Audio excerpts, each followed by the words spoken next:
Sir, मैं इस तिजोरी को खोल सकता हूँ, बस एक मौका दे दीजिए। ये बच्चा यहाँ कैसे आया? पूरा म्यूजियम ठहर गया। अमेरिका से आया बड़ा टेक्नीशियन भी हंस पड़ा। ये तिजोरी मुझ जैसे महान टेक्नीशियन से नहीं खुला। तू इसको क्या खोलेगा बे? जा, अगर तूने इसे खोल दिया, वह बोला, तो मैं तुझे 1 करोड़ दूंगा। हंसी गूंजने लगी, कैमरे चमकने लगे सर, और I बीच can में खड़ा open था this vault. फटे Just कपड़ों give में me एक one दुबला chance. सा गरीब This बच्चा। vault यह couldn't be तिजोरी opened by कोई a आम great तिजोरी technician नहीं like थी। me. 5 साल पहले एक पुराने खंडहर से इसे निकाला गया था। कहा जाता था कि इसके अंदर किसी प्राचीन राजा का खजाना है, लेकिन दिक्कत यह थी, तिजोरी खुल ही नहीं रही थी। आधुनिक मशीनें फेल हो चुकी थीं, लेजर, ड्रिल, एक्सरे सब बेकार। आखिरकार अमेरिका से एक स्पेशल टेक्नीशियन बुलाया गया, लेकिन वह भी इसे नहीं खोल पाया। लेकिन उस गरीब लड़के ने वह जो कारनामा किया, उसे देखकर अमेरिका के बबे से बबे दिग्गज भी हैरान रह गए। जानने के लिए बस आखिर तक देखते रहिए दोस्तों। आज म्यूजियम खचाखच भरा था। इतिहासकार, अधिकारी, मीडिया और कोने में खड़ा था आरव, एक सफाई कर्मचारी का बेटा। उसका पिता म्यूजियम में रात की सफाई करता था। आरव अक्सर उसके साथ आ जाता था, चुपचाप कोनों में बैठकर पुरानी चीजें देखा करता। आज भी वही हुआ। जब टेक्नीशियन ने हार मानते हुए कहा, यह तिजोरी शायद कभी नहीं खुलेगी, तभी वह आवाज आई, सर, मैं खोल सकता हूं। सब पलटकर हंस पड़े। ये बच्चा, सफाई वाले का बेटा? गार्ड उसे हटाने आए, लेकिन बच्चे की आंखों में डर नहीं था, सिर्फ यकीन।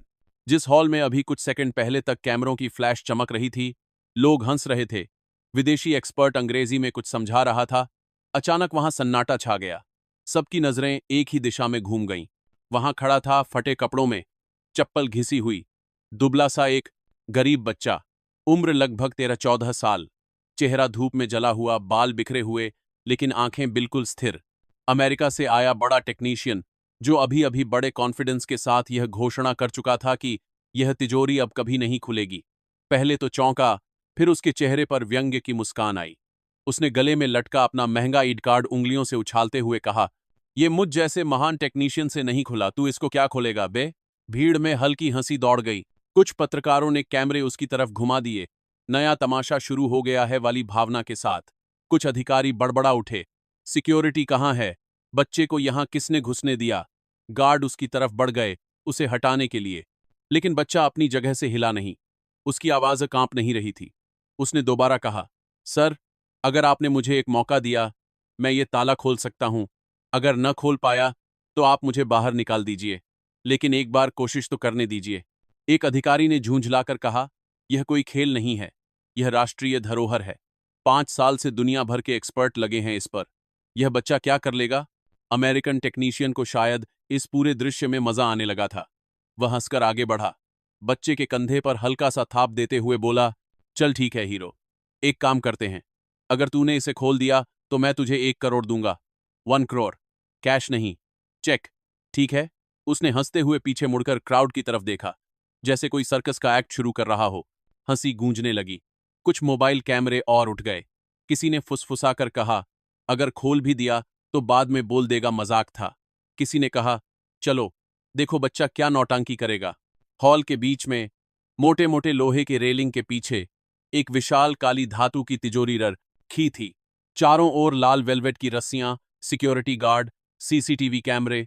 उस तिजोरी पर पुराने राजघराने की एक निशानी उत्कीर्ण थी, एक शेर, एक तलवार, कुछ अजीब प्रतीक।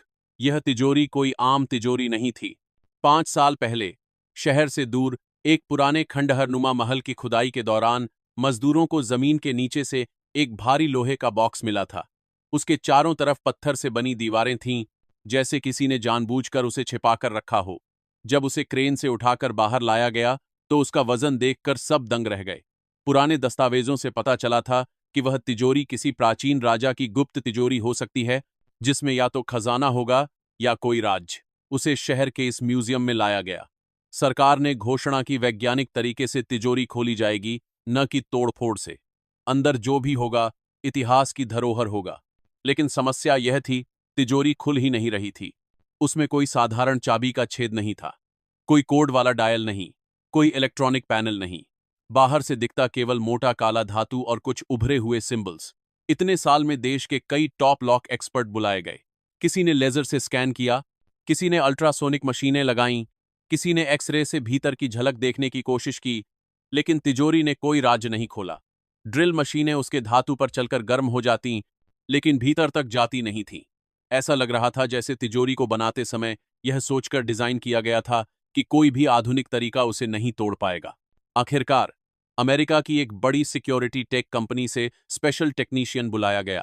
उसका इंट्रो म्यूजियम की दीवारों पर चिपक चुके पोस्टरों में भी लिखा था, दुनिया की सबसे कॉम्प्लेक्स सेफ्स खोलने वाला विशेषज्ञ। आज वही फ्लाइट से आकर मीडिया की मौजूदगी में तिजोरी को खोलने की कोशिश कर रहा था। उसने भी मशीनें लगाईं, सेंसर्स लगाए, वाइब्रो एनालिसिस किया, लेकिन घंटों की मेहनत के बाद उसने हार मान ली। उसने माइक पकड़ा और कहा, this safe might never open. शायद इसे बिना ओरिजिनल की या सीक्रेट नॉलेज के खोलना ऑलमोस्ट इम्पॉसिबल है। इसी नेवर वाले मोमेंट के बीच कोने में खड़ा एक लड़का आगे बढ़ा। उसका नाम था आरव। वह म्यूजियम के लिए काम नहीं करता था। वह किसी विजिटर के साथ नहीं आया था। वह तो सफाई कर्मचारी का बेटा था। उसके पिता मोहन इस म्यूजियम की रात की सफाई करते थे। जब सब लोग चले जाते तब वह झाड़ू लेकर, मोप लेकर, डस्टबिन उठाकर हर हॉल में घूमते। कई बार रात को देर से लौटते तो आरव भी उनके साथ आता, क्योंकि घर पर अकेला रहना उसे अच्छा नहीं लगता था। बचपन से ही आरव ने इस म्यूजियम की दीवारों, मूर्तियों, पुरानी तलवारों, सिक्कों, चित्रों को दूसरी नजर से देखा था। जब उसके पिता झाड़ू लगाते, वह कोनों में बैठकर उन पर लगे छोटे छोटे बोर्ड पढ़ने की कोशिश करता। कभी कभी गार्ड उसे डांट देते, ये सब छूना नहीं है, लेकिन उसकी आंखें हर चीज को निरीक्षण की तरह देखतीं। Pattern, symbol, shapes, lock, hinges. एक और अजीब बात थी, आरव के दादा, जो अब इस दुनिया में नहीं थे, अक्सर कहा करते थे, हम कभी राजा के लोगों में से थे। बचपन में आरव को ये बातें कहानी जैसी लगती थीं, जैसे दादा कोई फालतू की शान बघर रहे हों। लेकिन दादा जो कुछ बताते उसमें डिटेल इतनी होती कि वह कभी कभी सोच में पड़ जाता। जैसे दादा कहें, हमारे पुरखे ताले बनाते थे, वो भी ऐसे कि कोई खोल न सके, और ऐसे भी कि जो चाहे खोल सके। राजाओं के खजाने की रक्षा का जिम्मा हमारी ही पीढ़ी पर था।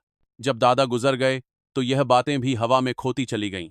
लेकिन एक दिन म्यूजियम के पीछे के हिस्से में, एक पुरानी लाइब्रेरी के स्टोर रूम जैसे कमरे में, जहां टूटी कुर्सियां, पुराने बक्से और नाकाम पोस्टर रखे थे, आरव को कुछ अजीब मिला। वह अपने पिता के साथ रात की शिफ्ट में आया था। उसके पिता और एक और सफाई वाला आदमी उस कमरे की सफाई कर रहे थे। चीजें हटाते हटाते एक पुराने वुडन ट्रंक का ढक्कन खुल गया। उसके अंदर धूल से भरी कुछ किताबें थीं, हाथ से लिखी हुई, पीले पड़ चुके पन्ने, फटी हुई जिल्द। जब सब चले गए तो आरव चुपके से वापस उसी कमरे में गया। उसने एक किताब उठाकर खोली।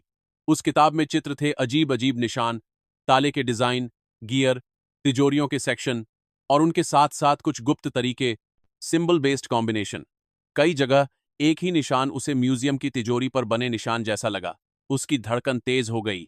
कुछ पन्नों पर लिखा था, राज तिजोरी के गुप्त ताले का विधान, केवल वंशजों के लिए, बिना ध्वनि के खुलने वाली तिजोरी, याद से खुलने वाले लॉक। उसने पूरा नहीं समझा, लेकिन इनफ समझ गया कि यह कोई मामूली डायरी नहीं है। उसे याद आया, दादा कहा करते थे, हमारे पास वो विद्या थी जिससे तिजोरी बिना चाबी खुले और बिना तोड़ फोड़ के बंद भी हो जाए। कई रातों तक जब उसके पिता ऊपर वाले हॉल में सफाई करते रहते, आरव नीचे के स्टोर रूम में बैठकर उन किताबों को पढ़ने की कोशिश करता। लैंग्वेज पुरानी थी, पर धीरे धीरे उसे सिंबल्स की भाषा समझ आने लगी। हर निशान का मतलब, हर स्क्रैच की जगह का लॉजिक। वह खाली एयर में हाथों से पैटर्न बनाकर प्रैक्टिस करता, जैसे इनविजिबल ताले को खोल रहा हो। और फिर 5 साल पुरानी उस तिजोरी की खबर जब पहली बार म्यूजियम में आई तो उसके अंदर कुछ हिल गया। जब उसने पहली बार उस तिजोरी को देखा तो वह ठिठक गया। ये वही पैटर्न है। तिजोरी पर बने कुछ निशान, कुछ कॉर्नर कट्स किताबों के डिजाइन से मिलते जुलते थे। उसी दिन से उसके दिमाग में एक पागल सा विचार घूमने लगा, क्या ये वही राज तिजोरी हो सकती है जिसकी बात दादा किया करते थे? क्या हमारे पूर्वजों ने यह लॉक बनाया था? वह घर आकर नोटबुक में स्केच बनाता, रात को किताबों से सिंबल्स कंपेयर करता। धीरे धीरे उसके दिमाग में पूरा ताले का नक्शा बनता गया। उसे समझ आया कि यह कोई रैंडम ब्लॉक ऑफ मेटल नहीं, यह inner locking plates, sliding wages और वेट बेस्ड मैकेनिज्म्स का जाल है, जो कुछ खास जगहों पर हल्का दबाव डालने से अनलॉक हो सकते हैं। लेकिन यह सब केवल थ्योरी थी, उसे प्रैक्टिकल करने का मौका नहीं था। आज जब फॉरेन टेक्नीशियन ने हार मानते हुए कहा, यह तिजोरी शायद कभी नहीं खुलेगी, तब आरव के अंदर कुछ टूटने को आया। उसे लगा जैसे उसके पुरखों की विद्या को किसी ने बेइज्जत कर दिया हो। उसी इम्पल्स में उसने आवाज लगा दी, सर, मैं खोल सकता हूं। अब वह इस मुकाम तक पहुंच चुका था कि या तो वह पूरी तरह पागल कहा जाएगा या इतिहास बदल देगा। अमेरिकन टेक्नीशियन ने मजाक में चैलेंज दे दिया। भीड़ ने तमाशा मान लिया। अब सबकी निगाह बीच में खड़े बच्चे पर थी। आरव धीरे धीरे आगे बढ़ा। उसके पिता भीड़ के पीछे से भागते हुए आए। अरे बेटा, तू क्या कर रहा है? ये सब बड़े लोगों का काम है, नीचे उतर जा। लेकिन अब बात पिता बेटे की नहीं रही थी। यह बात उसके विश्वास और पूरी वंश पर लग चुकी झूठी शान की थी। उसने तिजोरी के पास जाकर हाथ से उसकी ठंडी सतह को छुआ। धातु ठंडी थी, लेकिन उसके अंदर गर्म लहर जा रही थी। उसने गहरी सांस ली। उसने किसी मशीन की मांग नहीं की, न कोई हथौड़ा, न कोई टूल। सबको लगा कि अब ये बच्चा किसी फिल्म जैसा कुछ करेगा, दोनों हाथ फैलाकर आंख बंद करेगा, मंत्र वगैरह बोलेगा। लेकिन उसने कुछ भी ऐसा नहीं किया। उसने बस अपने हाथों की उंगलियां तिजोरी की सतह पर रखीं, ऊपर बने सिंबल्स को हल्के से छुआ, जैसे उन्हें पहचान रहा हो। उसने तिजोरी के एक साइड पर, किनारों के पास, उस जगह हाथ रखा जहां हल्का सा उभरा हुआ हिस्सा था, जो आम आदमी की नजर से छूट सकता था। लेकिन किसी ट्राट एंड आंख से देखो तो वह फालतू नहीं लगता। उसने पहले उंगलियों से कुछ खास जगहों पर हल्की थाप दी। ढक ढक, जैसे किसी इनविजिबल पैटर्न के हिसाब से। धातु के अंदर कहीं से हल्की हल्की गूंज आई। फिर उसने दोनों हाथों से दो अलग अलग जगहों पर एक साथ दबाव डाला, फिर छोड़ा, फिर तीसरी जगह पर हाथ रखा। उसका पूरा अटेंशन उन किताबों की याद में था। पहले ऊपर वाली प्लेट, फिर नीचे का वेज, फिर दाहिने की स्लाइड। मीडिया वालों को यह सब धीमा और बोरिंग लग रहा था। कुछ ने कैमरा नीचे कर लिया। कुछ नहीं होगा, बस टाइम पास है। कोई विस्पर कर रहा था, देखना, थोड़ी देर में गार्ड इसे हटाएंगे। हॉल में केवल कुछ लोगों की सांसें सच में रुकी हुई थीं। उसके पिता, कुछ पुराने कर्मचारी जिन्होंने उसे रात को लाइब्रेरी में बैठा देखा था, और शायद वह इंजीनियर जो वंडर से देख रहा था कि यह लड़का रैंडम नहीं, बहुत खास पैटर्न के साथ टच कर रहा है। आरव ने आखिरी बार तिजोरी के एक किनारे पर हथेली रखी और बहुत हल्के लेकिन स्टेडी प्रेशर के साथ कुछ सेंटीमीटर स्लाइड जैसा मोशन किया, जैसे इनविजिबल लॉक को अपनी जगह से खिसका रहा हो। क्लिक! एक बेहद हल्की आवाज आई, इतनी हल्की कि कुछ लोगों को तो सुनाई ही नहीं दी, लेकिन जो तिजोरी के पास खड़े थे उनके कानों ने उस आवाज को पकड़ लिया। फिर अंदर से किसी भारी चीज के सरकने की आवाज आई, गुड़ गुड़ गुड़, जैसे कोई मेटल प्लेट नीचे की तरह गिर रही हो। अगले ही पल तिजोरी का भारी द्वार थोड़ा सा अपने आप आगे की तरफ झुक गया। किसी ने धीरे से धक्का दिया और तिजोरी का दरवाजा खुल गया। पूरा म्यूजियम सन्न हो गया। कुछ सेकंड तक तो किसी को समझ ही नहीं आया कि हुआ क्या है। फिर अचानक कैमरों की फ्लैश एकदम तेज हो गई। भीड़ में एक वेव की तरह शोर उठा। खुल गई, तिजोरी खुल गई। किसी ने चिल्लाकर कहा, इम्पो एस साइबल। किसी ने अविश्वास में अपने सिर पर हाथ रख लिया। अमेरिकन टेक्नीशियन के चेहरे का रंग उड़ चुका था। वह तिजोरी के पास दौड़कर आया, दरवाजे के जोड़, हिंजेस, लॉक मैकेनिज्म को देखने लगा। उसने अंदर झांका, फिर बाहर देखा, फिर बच्चे की तरफ। अंदर सोना नहीं था, कोई चमकता हुआ डायमंड, कोई सोने के सिक्कों का ढेर, कोई जेवर, कुछ नहीं। अंदर थे चमड़े की पुरानी थैलियां, तांबे के cylinders, rolled up parchment, seal लगे डॉक्यूमेंट्स, राजवंश की मुहरें, कुछ दुर्लभ मुहरें और कुछ मेटालिक प्लेट्स जिन पर लिपि खुदी हुई थी। इतिहासकारों के लिए यह सोने से ज्यादा कीमती था। एक सीनियर हिस्टोरियन ने शेकी हाथों से एक डॉक्यूमेंट उठाया, उसकी राइटिंग देखी, सील देखी और भावुक होकर बैठ गए। ये तो उसी राजवंश की ओरिजिनल लैंड ट्रीटीज लग रही हैं। ये तो उस समय की असली मुहर है जिसकी सिर्फ किंवदंती बची थी। ये तो पूरी इतिहास की किताबें बदल सकती हैं। किसी ने कहा, हमने सोना खोजा था, हमें इतिहास मिल गया। अमेरिकन टेक्नीशियन, जो दुनिया भर में अपने टूल्स और कोड्स से ताले खोल चुका था, धीरे से बोला, ये असंभव है। There was no visible key hole, no code, no combination input. How did you? Aarav ने बस इतना कहा, सर, ये ताला मशीन से नहीं, याद से खुलता है। इसे जब बनाया गया था तब उसके तरीके एक खास किताब में लिखे गए थे। मेरे दादा कहा करते थे, हमारे पूर्वज ताले बनाते थे। मुझे लगा शायद वही लोग इसे बनाते होंगे। मैंने बस वही पैटर्न अप्लाई किया जो उस पुरानी किताब में था। उसके शब्द सिंपल थे, पर उनके पीछे पीढ़ियों की नॉलेज खड़ी थी। वह सिर्फ अपनी नहीं, अपने दादा, परदादा और उनकी दुनिया की बात कर रहा था, जिसे राजा के लोग कहकर भुला दिया गया था। सरकार ने तूफानी गति से प्रेस कॉन्फ्रेंस बुलाया। बच्चे को मंच पर बुला या गया। उसके फटे कपड़ों को देख कुछ लोगों ने कहा, पहले इसे अच्छे कपड़े दो। लेकिन आरव उसी कपड़े में हल्का सा डर और गर्व एक साथ लिए स्टेज पर खड़ा था। एक अधिकारी ने घोषणा की, आज इस बच्चे ने सिर्फ एक तिजोरी नहीं खोली, उसने हमारे इतिहास का एक बंद कमरा खोल दिया है। सरकार उसकी पढ़ाई की पूरी जिम्मेदारी लेगी, उसे स्कॉलरशिप दी जाएगी, चाहे वह इंजीनियरिंग पढ़ना चाहे। उसे गार उन पर बिहार की हिस्ट्री या साइंस जो भी। और वो 1 करोड़ हॉल के कोने में खड़ा अमेरिकन टेक्नीशियन, जो अब तक थोड़े शौक में था, धीरे धीरे आगे बढ़ा। उसके हाथ में एक चेकबुक थी। उसने माइक की जरूरत नहीं महसूस की। उसने सबके सामने चेक पर अमाउंट लिखा, 1000, और बिना एक शब्द बोले वह चेक आरव की तरफ बढ़ा दिया। मैंने चैलेंज दिया था। उसने धीमी आवाज में कहा, मुझे अपना शब्द निभाना है। कभी कभी किसी कल्चर की नॉलेज किसी भी मॉडर्न टेक्नोलॉजी से बड़ी होती है। आरव के पिता के हाथ कांप रहे थे। उन्हें समझ नहीं आ रहा था कि ज्यादा वजन किसका है, उस चेक का, उस पल का, या अपने बेटे के कंधों पर अचानक आ गिरी उम्मीदों का। लेकिन असली बात पैसे की नहीं थी। असली बात यह थी कि जिस लड़के को कल तक सफाई वाले का बेटा कहकर इग्नोर किया जाता था, आज वही नेशनल स्टेज पर खड़ा था और दुनिया भर के कैमराज उसका चेहरा कैद कर रहे थे। हर ताला ताकत से नहीं खुलता। कुछ ताले इतिहास से खुलते हैं। कुछ ताले मशीन्स नहीं, यादें खोलती हैं। कुछ ताले चाबी नहीं, सही कहानी मांगते हैं। आरव गरीब था। उसके पास ब्रांडेड स्कूल नहीं था। उसकी जेब में महंगा फोन नहीं था। उसके नाम के आगे कोई डिग्री नहीं लिखी थी।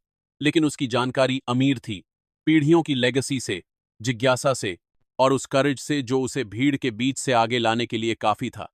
अगर आपको लगता है कि टैलेंट जगह नहीं देखता, डिग्री नहीं पूछता, सिर्फ मौका मांगता है, तो बस इतना याद रखिए, मौका हर बच्चे को मिलना चाहिए।